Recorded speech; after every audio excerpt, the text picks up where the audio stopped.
Importante pénurie de main-d'œuvre, les employeurs doivent se démarquer. Gym, salle de massage et bars servant de l'alcool. Voyez jusqu'où les employeurs sont prêts à aller dans mon reportage à 18h.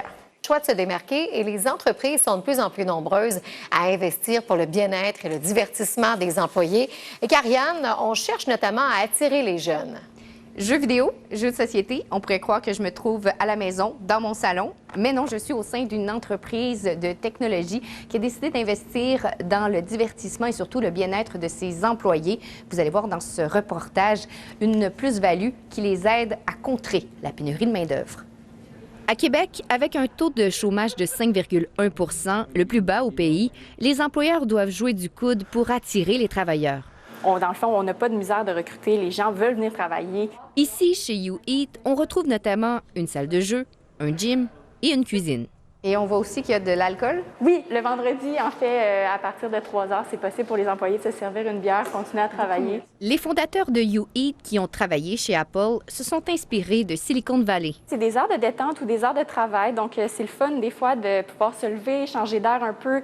Ça l'aide à la créativité. Est-ce que c'est quelque chose que vous mentionnez lorsque vous faites du recrutement? Je te dirais que je pense que c'est tous les employés présentement qu'on passe en entrevue qui recherchent les environnements de travail. On passe autant de temps au bureau qu'à la maison, donc c'est vraiment important d'avoir ce lien d'appartenance qui se crée avec les espaces de bureau pour être content de venir le matin. Pour Vic, avoir un gym au travail est un immense avantage. Pour moi, personnellement, c'est un gain de temps immense. Je suis un bon sportif, je m'entraîne quand même tous les jours.